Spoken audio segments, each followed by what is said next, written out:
In this lecture, we're going to look at one of the other most common mistakes in writing, the run-on sentence. There are two types of run-on sentences, the fused sentence and the comma splice. So let's first look at the fused sentence. What is a fused sentence? A fused sentence is created when a writer combines two independent clauses without putting any punctuation between them. So as an example, he came home at 4 o'clock in the morning. He was totally drunk. We have two independent clauses here. He came home at 4 o'clock in the morning is a complete sentence. He was totally drunk is also a complete sentence. The sentence is fused at morning he. We need some kind of punctuation here. The second example, we actually have three sentences here. She wouldn't let him in the house. He begged, however, she stopped listening. So one complete sentence, she wouldn't let him in the house. The second complete sentence, he begged. The third complete sentence, however, she stopped listening. So the sentence is fused at house, between house and he, and also between begged and however. So now that we know what a fused sentence is, how do we fix the fused sentence? The most common way to fix a fused sentence is to join the two independent clauses together with a comma and one of the fanboys that makes sense in connecting the two sentences. So that would be the most common way. A second way would be to put a semicolon where at the end of the first independent clause and before the second independent clause. But use the semicolon sparingly. Note that the use of the semicolon makes a strong statement because the semicolon causes the reader to make a full stop before proceeding to the next sentence. How we fix a fused sentence can change the tone or the implied meaning of a sentence. So let's look at a few examples and you'll see what I'm talking about. So I have a fused sentence. My son wanted to eat Italian, I wanted Chinese. Now, how might we fix this with a comma and one of the fanboys? We have a contrasting sentiment here. My son wanted Italian. I didn't want Italian. I wanted Chinese. So the but would be the correct one. You wouldn't write my son wanted to eat Italian and I wanted Chinese. That doesn't really make much sense. But does. It shows a contradiction or an opposition. My son wanted Italian, but I wanted Chinese. So that would be a good fix for this sentence. We would put a comma after Italian, and then we put but. So my son wanted to eat Italian, but I wanted Chinese. And this suggests merely that my son and I have different preferences, but neither one of us is really adamant. So it's not inferring that the father is going to override the son's decision. They're just talking about their preferences for dinner tonight. If I were to fix the sentence, however, with a semicolon, notice that the tone changes slightly. My son wanted to eat Italian. I wanted Chinese. This suggests more of a standoff, that the son and his father are not able to come to an agreement or a compromise. So be careful when you're joining sentences to use the right expression, the right way to join them together. So, even though both are grammatically correct, you want to consider the tone. Actually, it may be even worthwhile to point out that even more severe than a stop than the semicolon, there is a third way to fix a fused sentence, and that's to actually put in a period. So I could say, my son wanted to eat Italian, period. I wanted Chinese, period. That makes it even more standoffish in the sense that there's a full stop at the end of each of those sentences indicating that there's a disagreement among the two people. But that is another valid way to fix a fused sentence. Now let's turn to the second type of run-on sentence, what is commonly known as the comma splice. The comma splice is another type of run-on sentence that's caused by combining two independent clauses with just a comma. As you know, a comma is a weak form of punctuation.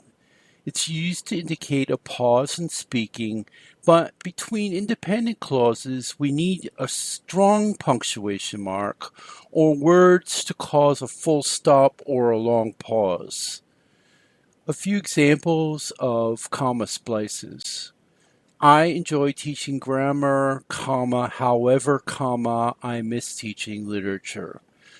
One of the common mistakes here is that people assume that however works just like one of the fanboys, so it's possible to join two independent clauses together with a comma, with just a comma and a however. However is not a fanboy, therefore it cannot be used with a comma to join two independent clauses. Therefore, in this case, we have a comma splice. I'll get home at 7:30 p.m., comma, then I cook dinner. Again, we have two independent clauses that are improperly joined together with a comma and the word then. Again, then is not one of the fanboys, although it's commonly mistaken as a word that can be used to join two sentences. So once again, we have a comma splice. Finally, let's look at the last example. You bring the beer, I'll buy the pizza. This is just a straightforward comma splice that probably is imitating speech where we don't pause, and we just have here an example of a simple comma splice. So how do we fix a comma splice? Basically, we fix a comma splice the same way that we fix a fused sentence. The only difference is that with the comma splice, the sentence already has a comma, so the most common way to fix a comma splice is to just insert one of the fanboys. In the example I had before, I get home at 7:30 p.m., comma, and then I cook dinner. Simple fix. We can also fix a comma splice with a semicolon, but in this case, instead of inserting the semicolon, we're replacing the comma with the semicolon. So I enjoy teaching grammar, semicolon. However, I miss teaching literature. It's another acceptable way to fix a comma splice. And the third way is to replace the comma with a period and then make sure that the first word in the next sentence is also capitalized. So if the ideas are not closely related, using a period to separate the ideas is a good way to fix a comma splice. You bring the beer, I'll bring the pizza. As you know in some of the examples that I've given thus far, one of the most common causes of run-on sentences is the placement of a conjunctive adverb at the point where the two independent clauses need to be joined. Words like however, then, therefore, and also, as I've already said, are not fanboys. They're not strong enough to join two independent clauses. However, seems to be the highest offender because it can be a synonym for but or yet, both of which are fanboys. So we can write, I enjoy teaching grammar, but I miss teaching literature. We can also correctly write, I enjoy teaching grammar, comma, yet I miss teaching literature. but we cannot legitimately write, I enjoy teaching grammar, comma, however, comma, I miss teaching literature. However is not one of the fanboys. On page 212 of your textbook, we have a list of the conjunctive or some of the most common conjunctive adverbs. I'm not going to read them all here, but just to give you some: accordingly, additionally, also, besides, consequently, furthermore, hence. And then, as I said, we have however, we have then, we have therefore, otherwise. There's a whole list of them in your book. So you can look at those and you can see that those are conjunctive adverbs that cannot be used to join two independent clauses with just a comma. In addition, the same problem happens with transitional phrases. Some of the transitional phrases are also listed in your textbook on page 212. For example, as a result, at the same time, for example, for instance, in addition, in contrast, in fact, that is, and so on. These again are not words that are strong enough to join two independent clauses together with just a comma. They have to also use a fanboy or a semicolon or a period. Another major difference that we should point out between coordinating conjunctions, the fanboys, and conjunctive adverbs is the relocatability of the conjunctive adverbs. As we noted at the beginning of the lecture, adverbs can often move around in a sentence and still make sense. Coordinating conjunctions, on the other hand, cannot move around and still make sense. For example, let's look at the sentence that we just had. I can write, I enjoy teaching grammar, semicolon. However, I miss teaching literature. I can also write, I enjoy teaching grammar, semicolon. I miss teaching literature, however. Notice that I've moved the conjunctive adverb, however, to the end of the sentence. It still makes sense. I can even write, I enjoy teaching grammar, semicolon. I miss, however, teaching literature. So I've moved, however, to three different places in the sentence, and the sentence still makes sense because it doesn't really matter where the conjunctive adverb is in the sentence. But when I use a fanboy or the coordinating conjunctions, it can't move around. It can only be in one place, and that's immediately after the comma that ends the first independent clause. So let's take a look at the differences between the coordinating conjunction and the conjunctive adverbs and transitional phrases.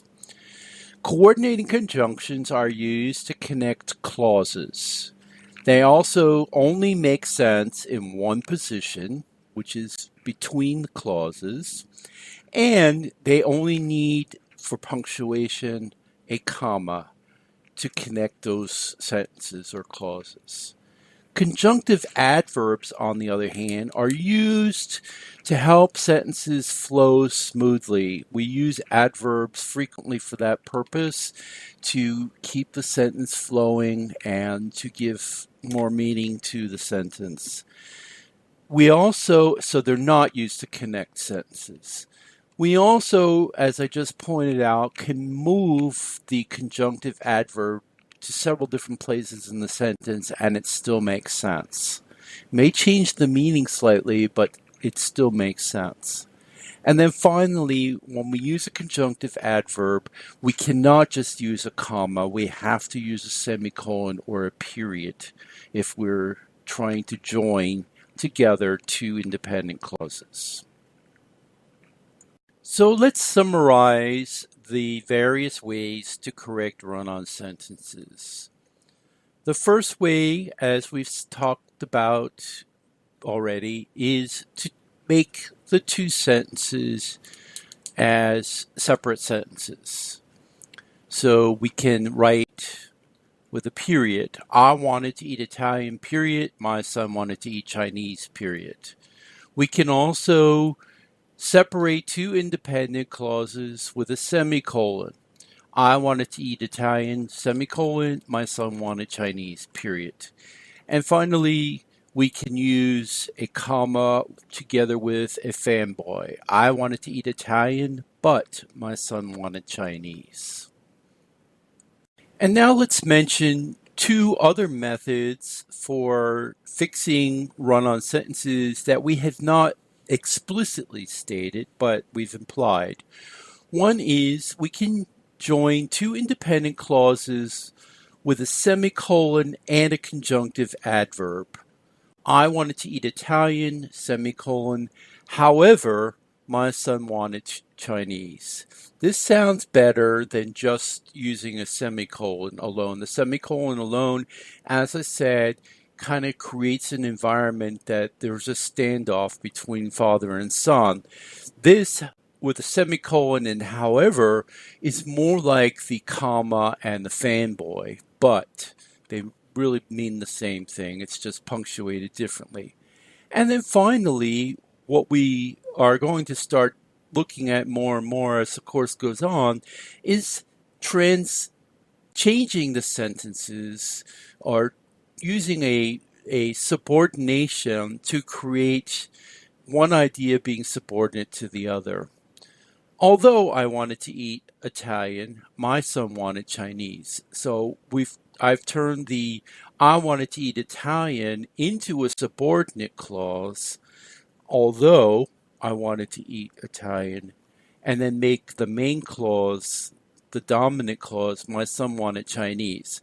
In this particular sentence, again, it's a way of fixing a run-on sentence, but it changes the meaning significantly, because in this sentence, although I wanted to eat Italian, my son wanted Chinese, implies that the son is going to win the argument and we're going out to eat Chinese tonight.